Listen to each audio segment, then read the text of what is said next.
Terima kasih Bapa yang baik. Terima kasih buat kemurahan-Mu, pemeliharaan-Mu dalam hidup kami. Engkaulah yang menjadi kekuatan di dalam kehidupan kami. Biarlah kami boleh semakin cinta akan Engkau, karena Engkau Allah yang sangat mengasihi kami, tidak pernah meninggalkan kami. Terima kasih Bapa, terima kasih. Pagi hari ini kami mau memuji, menyembah Tuhan. Roh Kudus, mari Engkau hadir di tengah-tengah kami. Terima kasih Bapa yang baik.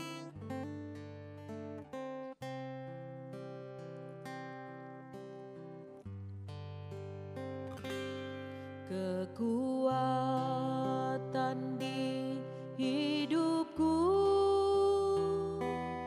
ku dapat dalam Yesus. Dia tak pernah tinggalkanku, setia menopangku.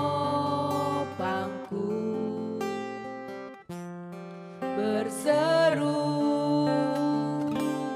berharap dalam Yesus. Ajaib Kau Tuhan, penuh kuasa, sanggup pulihkan keadaanku. Dalam tangan-Mu seluruh hidupku tak akan goyah selamanya.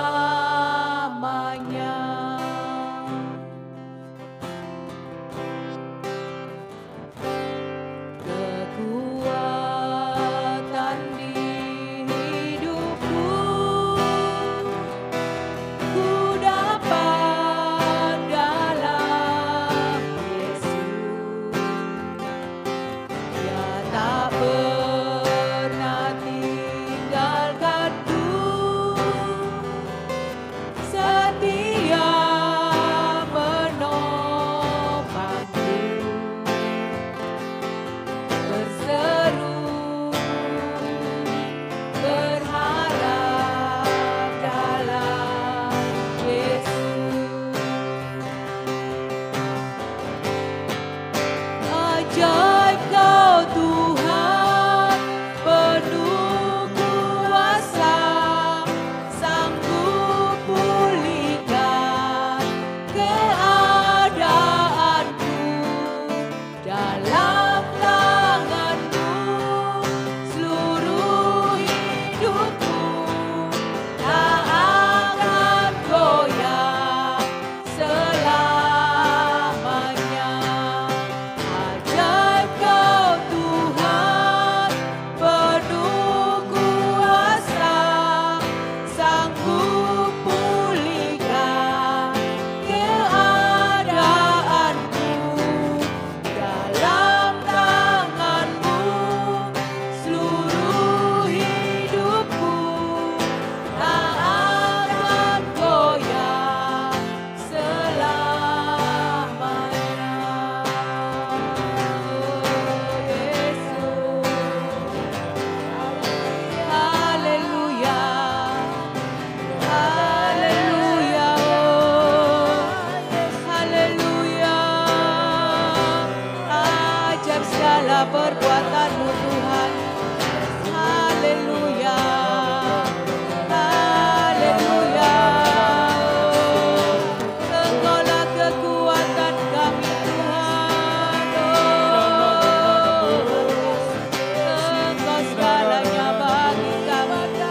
Engkau segalanya bagi kami. Haleluya.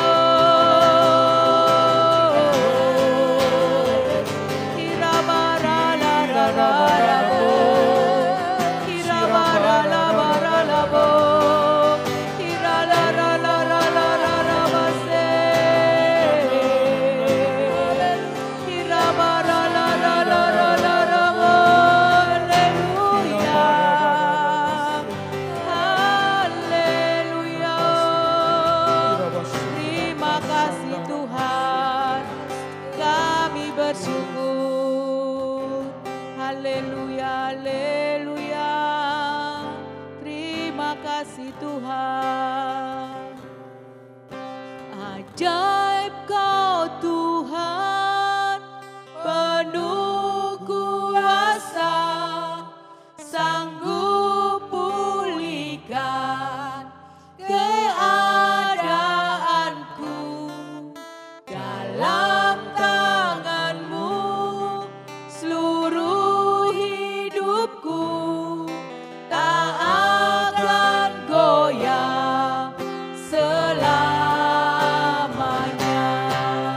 Ajaib Kau Tuhan, penuh kuasa, sanggup pulihkan keadaanku.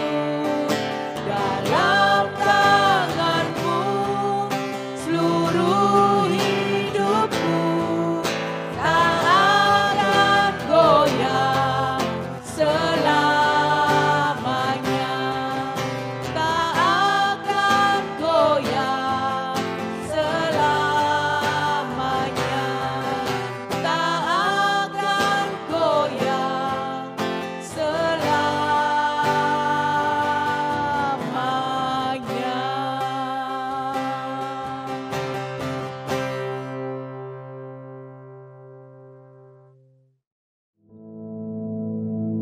Our Father, which art in heaven, hallowed be thy name. Thy kingdom come, thy will be done in earth as it is in heaven. Give us this day our daily bread, and forgive us our debts, as we forgive our debtors. And lead us not into temptation, but deliver us from evil. For thine is the kingdom, and the power, and the glory, forever. Amen.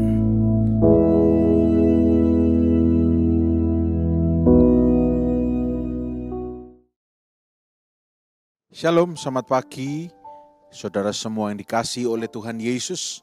Mari pagi hari ini, sebelum kita beraktivitas, kita boleh sama-sama merenungkan kebenaran firman Tuhan.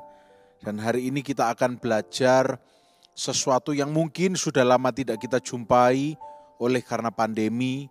Ya, kalau saudara mungkin sebelum pandemi saudara sering traveling karena pekerjaan, entah itu naik kereta api atau kapal atau terutamanya pesawat terbang. Ketika saudara membawa bagasi barang yang ukurannya besar sehingga tidak bisa dimasukkan ke dalam kabin, ya, maka saudara harus menitipkan barang saudara untuk dimasukkan ke dalam bagasi pesawat atau kereta atau kapal.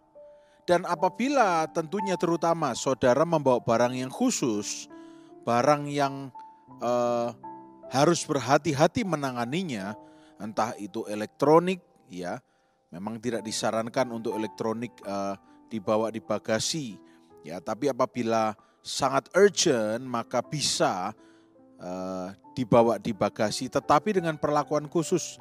Juga kalau saudara naik kapal atau naik kereta, dan biasanya saudara, terutama yang melalui penerbangan, ya, saudara akan diberikan sebuah stiker, ya.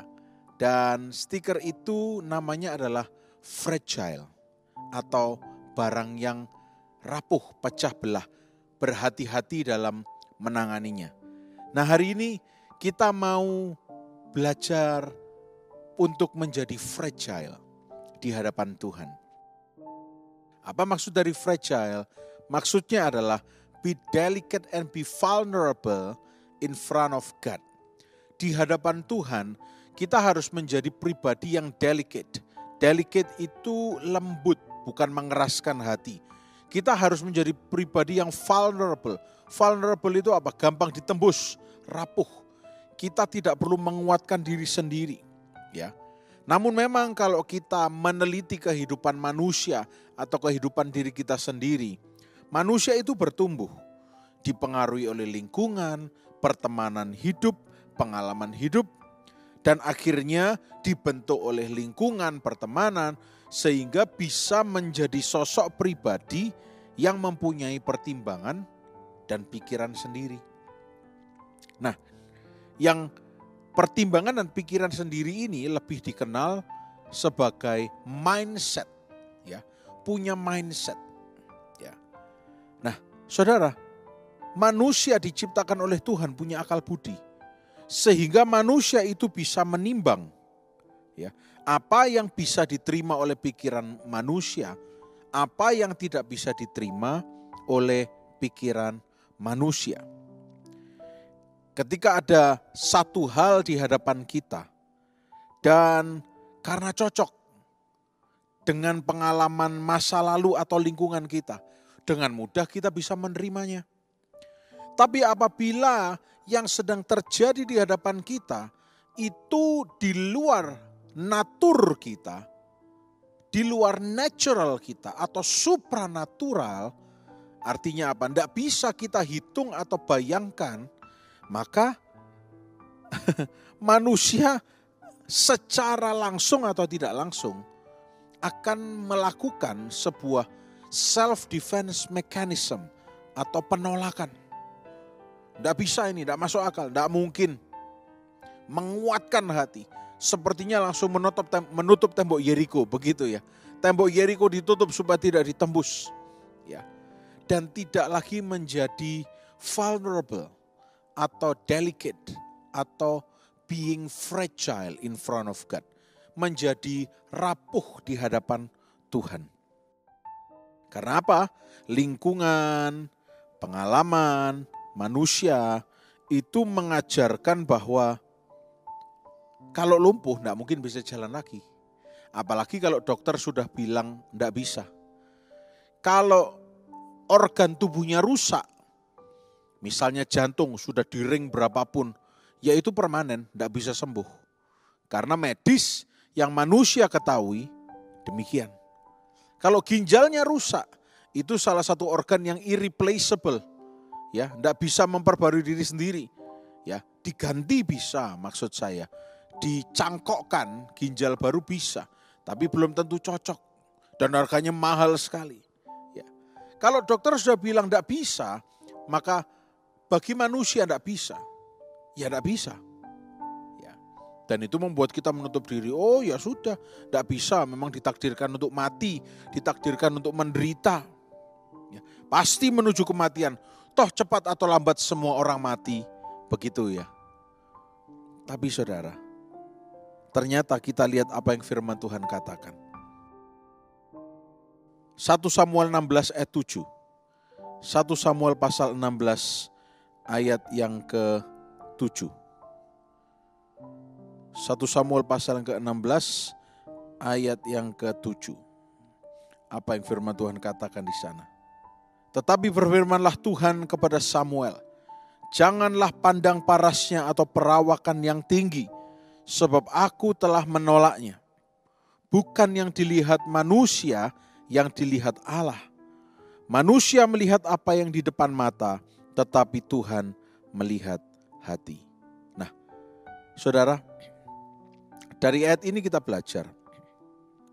Kita bisa memahami, kita bisa mengerti, we can tell, kita bisa menebak bagaimana cara manusia memandang satu perkara. Sudah ketebaklah. Oh, pasti orang ini memikirnya seperti ini. Karena ini yang lazim. Ini kodratnya di dunia begini. Kalau sakit ini pasti mati. Kita sudah bisa menebak. Tapi Allah kita yang bisa mengatakan kebenarannya seperti apa. Hasil akhirnya yang bisa mengucapkannya itu cuma Allah kita. Manusia cuma bisa menebak, memperkirakan. Tapi yang bisa memutuskannya, menetapkan Allah kita. Dan oleh karena itu firman Tuhan menegaskan manusia melihat apa yang kelihatan. Tapi Tuhan kita, He judges men by their heart.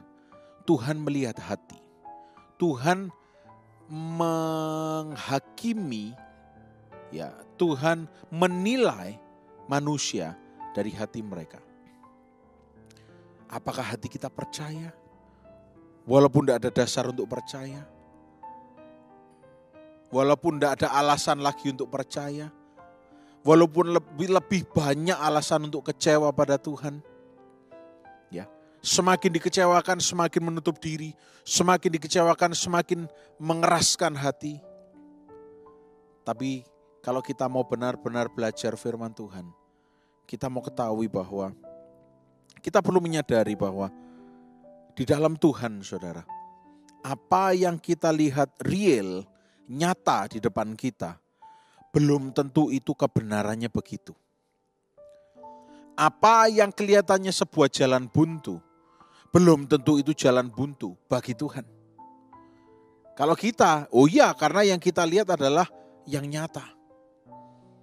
Tapi Allah saya dan saudara, Dia Allah yang berhasil bangkit dari kematian. Dia Allah yang berhasil memberikan tiang awan dan tiang api untuk menemani umatnya dalam perjalanan dari Goshen menuju tanah Kanaan. Dia Allah yang bisa membelah Laut Merah, dan sebutkan saja satu persatu apa yang Dia pernah lakukan di Alkitab dan apa yang Dia pernah lakukan di hidup kita atau orang lain yang menerima mujizat dari Tuhan. Dia Allah di atas segala kemustahilan. Dengan demikian saudara, untuk benar-benar bisa mengetahui kenyataan sesungguhnya di dalam Tuhan, atau apa sih sudut pandangnya Tuhan, kita perlu untuk menjadi fragile. Kita perlu untuk menjadi vulnerable, melunakkan hati, bukan mengeraskan hati. Kadang-kadang justru kekristenan itu yang bisa membuat saudara tidak bisa melihat Tuhan. Saya Kristen kok, harusnya saya ditolong. Kalau saya tidak ditolong, kebangetan Tuhan. Dan saudara mengeraskan hati di dalam bungkus kekristenan agamawi Anda. Padahal Tuhan melihatnya hati. Dan secara tidak sadar saudara mengeraskan hati. Pesan Tuhan pada pagi hari ini, be fragile, be vulnerable. Ya. Jadilah rapuh, tapi rapuhnya hanya di hadapan Tuhan saja. Ya. Di hadapan Tuhan saja. Andaikan saudara ini seperti barang, ya ini andaikan ya, saya tidak bilang bahwa saudara barang ya. Saudara ini seperti bagasi yang dibawa traveling oleh Tuhan.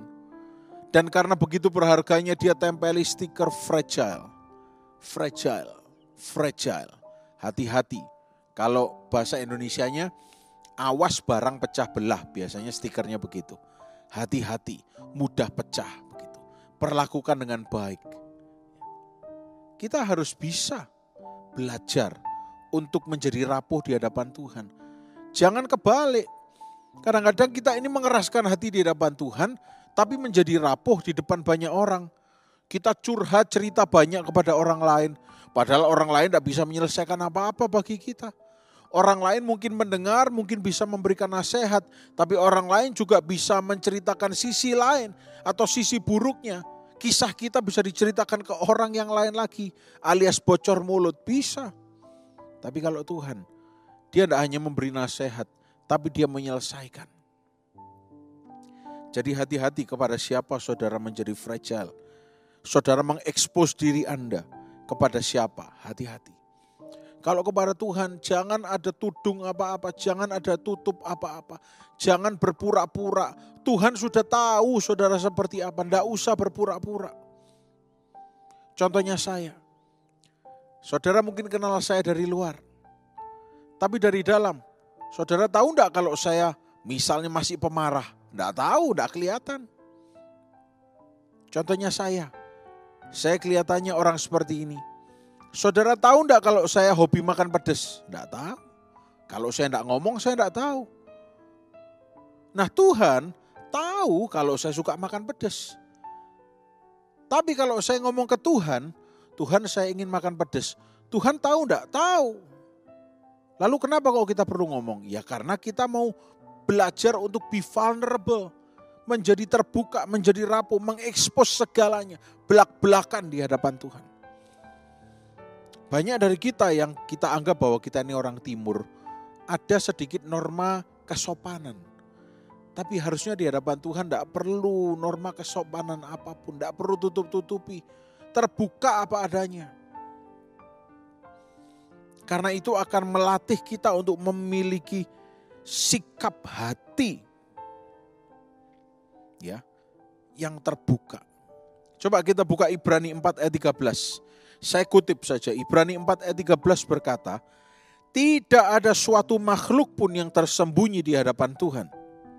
Di dalam bahasa Yunaninya dikatakan gymna, artinya uncovered. Semuanya itu uncovered. Dan juga dikatakan tetrachilismena, artinya laid bare. Artinya semuanya itu telanjang dan tersingkapkan di hadapan Tuhan. Apalagi yang perlu ditutupi, semuanya Tuhan tahu. Nah, lalu kalau Tuhan tahu semua, kenapa kok saya masih disuruh untuk menjadi rapuh di hadapan Tuhan? Karena Tuhan mau membina hubungan, bukan profesional, tapi relasional. Kalau Tuhan mencintai Anda, tapi Anda mengeraskan hati pada Tuhan, that's not hubungan. Itu bukan relationship. Kalau kita membangun relationship dengan Tuhan, membangun hubungan dengan Tuhan. Oh, betapa luar biasanya. Di mana kita mengatakan isi hati kita. Atau kita memperkatakan firman juga. Karena kita percaya. Orang yang percaya tidak mungkin mengeraskan hati. Orang yang mengeraskan hati tidak bisa percaya. Kita menggunakan kuasa perkataan untuk berkata-kata atas kehidupan kita. Artinya kita memperkatakan firman ya. 1 Yohanes 8 ayat 9, 1 Yohanes 1 ayat 8, 9 dan 10. Jika kita berkata bahwa kita tidak berdosa, maka kita menipu diri kita sendiri dan kebenaran tidak ada dalam kita. 9. Jika kita mengaku dosa kita, maka Ia adalah setia dan adil sehingga Ia akan mengampuni segala dosa kita dan menyucikan kita dari segala kejahatan. 10. Jika kita berkata bahwa kita tidak ada berbuat dosa, maka kita membuat Dia menjadi pendusta dan firman-Nya tidak ada di dalam kita. Saudara, tanpa saudara membuka diri dan menjadi fragile atau rapuh di hadapan Tuhan, tanpa kita mengakui dosa dan kelemahan kita, Tuhan sekalipun tidak bisa melakukan apa-apa. Karena apa? Saudara menutup pintu. Saudara menutup iman percaya saudara. Saudara tidak lagi percaya. Mau Tuhan melakukan apapun, saudara tidak akan percaya karena saudara mengeraskan hati. Maka inti dari message pagi hari ini, fragile, be vulnerable.